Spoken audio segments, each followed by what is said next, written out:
아니 한동훈 이제 그 딸이 그 MIT에 이제 들어갔거든요. MIT 들어갔잖아요. 그 들어갔는데 이제 개딸들이 막 청원했습니다. 그래갖고 막 이제 아까 뭐 미주 USA나 결국 같은 사람들이죠. 그러니까 걔네들이 주로 하는 게 이제 그러니까 자기 삶을 살지 않고 항상 남을 음해하는 거 사는데 어쨌든 얘네 지금 그러니까 이게 MIT에서 그렇게 말하니까 이제 애들이 미국 그러니까 MIT는 뭐 우리나라로 따지면 국민대 수준이다 뭐 이렇게 얘기를 하고 막 그래요. 근데 그러니까 이거 어제 클리앙에서 본 얘기만 하는 그 MIT 박사를 땄다 내가 이러는 거예요. 제가 박사하던 시절에는 MIT가 무슨 학교인지도 모르는 사람이 대다수였어요. 한국에서 인지도도 없고요. 아니 이게 무슨 개소리입니까? 이게 바로 그 클리앙 개딸 수준입니다. 그러니까 MIT 그 박사 했다는 것도 잘 못 믿겠고 그리고 MIT가 옛날에 저 중학교 때도 알았던 그 학교인데 그걸 아무것도 아닌 걸로 지금 이제 애들이 지잣대로 취급을 하는 거고요. 그리고 한동훈 딸이 이제 따님이 이제 고등학교 때 논문을 몇 개 썼잖아요. 그러니까 그렇죠. 에세이죠. 에세이를 쓰고 이제 논문 연출을 쓴 다음에 이걸 여러 잡지에 이제 투고를 한 적이 있어요. 그 5개쯤 했는데 그건 뭐냐면 이제 돈만 주면 실리는 학술지잖아요. 이걸 갖고 뭐라 그러는데 난 이게 왜 문제가 되는지 모르겠어요. 그럼 그 학술지가 불법인가? 이것도 이해가 안 가고 어차피 거기 실린 논문으로는 대학에 못 가요. 못 가죠. MIT는 물론이고 우리나라 서울대에서 간다 그래도 서울대에서도 그런 논문 학술지에 실린 논문을 가져오면 이거를 점수를 안 주거든요. 당연히 그렇죠. 근데 그리고 이번에 이제 시험 볼 때 이 친구가 그 무슨 시험인가 그 SAT 만점이에요. 거의 만점을 만점을 맞았는데 그러니까 그 정시로 갔단 말이에요. 정시. 그리고 이 스펙들을 사용했는지 아닌지 밝혀지지 않았지만 제가 보기에 그 최소한 그 약탈적 학술지에 실린 그거는 안 썼단 말이에요. 그리고 근데 그러니까 그런데도 불구하고 계속 부정 입학했을 거라고 그러니까 증거가 아무것도 없는 상태에서 그렇죠. 계속 아니 MIT에서 사람 뽑는데 정말 경쟁률 높은 MIT뿐만이 아니라 그리고 또 나온 게 이제 MIT뿐만이 아니라 비슷한 레벨의 다른 대학들도 동시 합격했다는 얘기잖아요. 내신도 거의 뭐 그러니까 최고이고 그러니까 조국 딸 뭐 입학 부산대 의전은 입학 취소된 것 때문에 분풀이 하는 건데 그 분풀이를 하기에는 격차가 큰 것 같아요. 그러니까 예를 들면 조국 딸이 뭐 한동훈 딸이다. 그리고 이게 바뀌었다고 생각할 때, 그러니까 한동훈 딸이 그 부산대 의전은 취소되고 이렇게 뭐 이렇게 됐다. 그러면 얘기가 또 달라지는데 그게 아니잖아요. 그게 전혀 아니고 사실 조민은요 고대 농대 나왔잖아요. 고대 농대 나오고 거기서도 학점이 뭐 최우등도 아니고 그리고 SAT 점수가 그 나경원 의원 아들보다 조민이 SAT 점수가 훨씬 높은 거 아세요? 예, 그거 알고 있습니다. 어떻게 알아요? 아니, 그 나왔던 거, 그 나경원 만점이 2,400점 만점에 조민이 2,100점이고 나경원 아드님은 1,600점 만점에 거의 만점이에요. 그렇기 때문에 이 SAT 만점이 바뀌어요. 그러니까 만점 수준이 이제 1,600점에서 2,400으로 바뀌었죠. 옛날에. 2,400에서 1,600이 됐기 때문에 그런 건데 마치 이걸 보고 개딸들이 계속 이제 뭐 그러니까 이게 사실은 사람을 속이는 거거든요. 그렇죠. 저도 이제 SAT 만점은 이번에 MIT 그 한동훈 장관 딸 때문에 알아봤는데 이게 SAT를 기억하는 사람들이 다르더라고요. 만점이 다 바뀌었더라고요. 바뀌었기 때문에 조민은 2,100점인데 나경원 아들은 1,600점이다. 뭐 이렇게 하면은 말이 안 되는 거예요. 나경원 전 의원 아들은 만점이고 조민은 어쨌든 300점이 모자라는 거거든요. 그리고 여기 나경원 아들은 세인트 폴이라는 미국에 진짜 우수한 사립대가 있거든요. 사립고등학교 있거든요. 거기 세인트 폴 가는 어학원이 있어요. 거기를 거의 최우등으로 졸업했고요. 그리고 그러니까 저는 이제 그 웃긴 게 뭐냐면 이게 이제 스펙을 쌓아서 대학 갔다. 아니 스펙 쌓고 대학 가는 게 너무 당연한 거잖아요. 이걸 갖고 왜 문제가 될 것이며 지금 우리나라에 있는 수많은 스펙 쌓기 학원들이 있는데 이게 다 불법이냐. 그리고 뭐 미국에 사는 뭐 사촌이 도와주면 불법입니까 이게?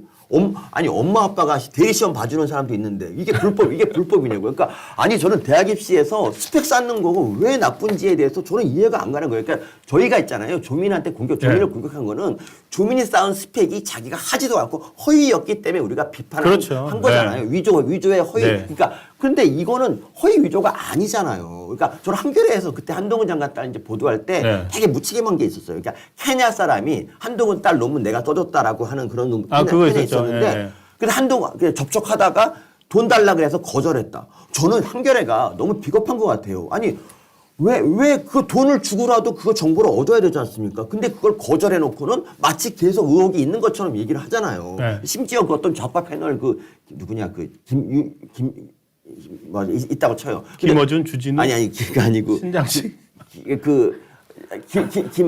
어쨌든 그 좌파 패널이 뭐라 했냐면 좌파 패널 마치 그 대필이 확실한 것처럼 막 얘기를 방송에도 하는데 그건 정말 이거는 나쁜 거라고 생각이 들어요. 어쨌든 간에 자기가 직접 그러니까 확인도 안 해놓고 계속 대필설을 주장하고 있는 이런 개딸들에 대해서 하여튼 저는 굉장히 욱하고요. 그러니까 뭐 맨날 조미는 입시 비리로 공격받을 당시에 나이가 30 정도예요. 서른이었고 한동훈 딸 지금 미성년자입니다. 미성년자죠. 예. 그러니까 미성년자를 공격하면 안 되는 게 아니라 그러니까 좀 뭔가 건이 될 걸로 좀 공격하면 좋겠어요. 제가 사실 뭐 다 아시는 분 아시겠지만 제가 한동훈이 차고 있는 한동훈 팔찌를 차고 있는 사람으로서 정말 한동훈 딸은 네. 곧 내 딸로 생각하고 나에 대한 공격으로 알겠습니다. 저희가 사실 오늘 서민 교수님 모시면서 이 얘기는 꼭 해야 되겠다고 하신 것이 있었는데 그 중에 하나가 이건데 시연이 하셨습니까? 아직 미진하신 것 같은데 너무 시간이 없어요. 곧 이제 저희가 이제도 그 시간이 얼마 안 남았고 조금 남아가지고 저도 몰랐는데 55분이 됐어요. 예, 벌써 55분이 됐는데 아니 이렇게 워낙 리드를 잘해주시니까 저도 막 그리고 지금 송영길 못 하고 가잖아요. 지금. 다른 유튜브와 달리 품격이 느껴져 우리 유튜브. 왜냐하면 저는 딴 데서 가는 게 어떻게 하면 웃길까만 생각하는데 여기서는 막 머리를 막 짜내서 말하고 있어요. 오늘 저희 조금 뭐 하나 더 해도 되겠습니까? 송영길 의원이 본봉투 얘기해야지. 당연히 그거 해야죠. 어제 송영길 의원이 출국 금지가 내려졌습니다. 맞습니다. 사실은 출국 금지 내려지면서 좀 짠했어요 저는. 짠했다 그러면 또 우리 시청자들 싫어하실지 모르겠지만 저게 이제 파리에서 들어올 때 파리에서 들어오기 직전에 이제 기자들하고 간담회를 했지 않습니까? 네. 정말 기자들 정말 악침이라고 기자들은 질문을 하는 게 기자예요. 그래서 마지막 질문이 뭐냐면은 돌아오실 겁니까? 그러니까 파리 특파원들이거든요. 파리 특파원들이 그랬어요. 돌아오실 겁니까? 라고 하니까 송영길 전 대표가 모르겠습니다. 그러고는 이제 다음날 비행기 타고 들어왔거든요. 아니 그 기자회견 할 때 비행기 티켓 끊었다고 얘기했어요. 네, 비행기 티켓 끊었죠. 그런데 그러니까 돌아올 거냐고. 돌아올 그러니까 파리로 다시 돌아올 겁니까? 돌아오시겠습니까? 파리 특파원들이 한국 들어갔다가 돌아올 거냐라고 물었더니 모르겠습니다. 그랬는데 딱 출금을 내려버렸어요. 그래서 본인은 빨리 정리하겠다고 뭐 검찰에 자진 출두하겠다 그랬는데 검찰에서는 오지 마세요. 그렇죠. 자진 출두해도 안 받겠습니다. 그렇게 얘기를 하고 왜냐하면은 조사해야 될 사람이 많거든요. 그렇죠. 강내구 수장감사, 공사 감사도 조사해야 되고 그다음에 보좌관도 조사해야 되고 그럼요. 뭐 윤관석 의원도 조사해야 되고 다른 사람 받았다고 하는 사람도 조사한 다음에 조사를 해야 되는데 본인이 굳이 가가지고 먼저 하겠다 그러면은 됐고요. 그러니까 오세요. 전형적인 언론 플레이죠. 나는 떳떳하다고 계속 얘기하려고. 계속 그렇게 얘기를 하는 거죠. 검찰에 불렀을 때 가는 게 떳떳한 거지. 지금처럼 부르지도 않았고 사실 그 밑에 사람들이 이제 잔챙이들 지금 조사를 하고 나서 송영길 부를 건데 그때 가야죠. 그때 떳떳하면. 그러니까 이게 좀 근데 지금 한 명씩 연장선상이 나오는데 송영길 전 대표에서 이게 그러니까 민주당은 송영길 전 대표가 이제 탈당을 했고 송영길 전 대표가 경선 캠프 꾸리는 과정에서 일어난 의도하지 않았던 그 사고 그리고 그렇게 이제 아마 끝내려고 할 것 같아요. 그래서 뭐 예를 들어서 지금 인천의 지역구에도 윤관석 의원이나 이승만 의원이나 이런 사람들이 그러니까 이게 또 받았다고 하는 사람들이 인정을 안 하면 검찰이나 사법부로서는 상당히 판단이 힘들거든요. 증거들이 있다고 하더라도. 그런데 또 다른 연결고리가 이재명 대표로 이어지는 연결고리가 나왔습니다. 그 지금 박영수 보좌관, 박영수 보좌관이 전 보좌관이죠. 송영길 대표 박영수 보좌관이 이재명 성남시장 시절에 있었다는 거. 이거 간단하게 하고 오늘 끝내는데 왜냐하면 어저께 장례찬 국민의힘 최고위원이 요 문건을 발표를 보여주면서 일부를 보여줬는데 저게 그 2017년도 8월이니까 경기도지사로 가기 전에 성남시장 시절에 나온 저때 성남시장은 이제 이재명 시장일 거고요. 성남시의 그 인사 자료입니다. 인사 자료를 보고 제가 깜짝 놀랐습니다. 이게 이제 644명 한꺼번에 인사한 거 발령을 낸 건데 제가 이제 이게 출력을 했습니다. 이렇게 양면 복사로 해가지고 뒤져서 요 찾아내서 이제 저 부분만 모았어요. 644명 일일이 봐가지고 제일 위에서부터 한번 보시죠. 돌아가신 고 전형수 실장 이분이 뭘로 발령이 나냐면은 행정기획조정실장으로 승진해가지고 지방부의사관으로 승진해서 발령이 났고 그 다음에 누가 있냐면은 정진상이 행정기획조정실장 밑에 행정기획조정실로 발령이 납니다. 김용 행정기획조정실 자치행정과 자치행정팀장으로 발령이 나고요. 그리고 백종진 이 사람도 행정기획조정실로 납니다. 백종선 형이 동생이에요. 이분의 형이 않습니까? 백종선 씨죠. 백종선이죠. 네. 그 수행비서라고 하면서 사실 좀 깡패 비슷한 사람이죠. 그렇습니다. 이분도 행정기획조정실로 났고 그 밑에 또 보세요. 제가 깜짝 놀랐어요.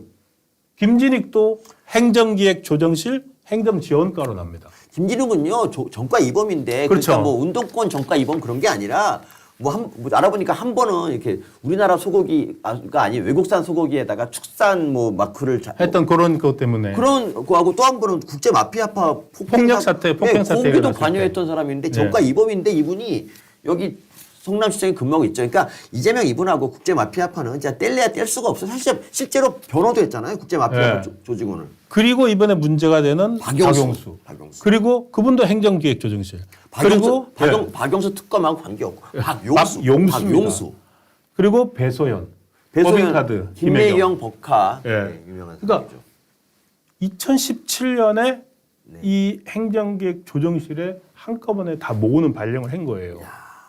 그리고 이때는 멋지다 이재명 멋지다. 그러니까 이재명이 다음 단계로 가기 위해서 대선의 꿈을 꾸고 있었. 왜냐하면 이미 그 대선 경선에서 문재인 후보한테 한번 졌단 말이에요.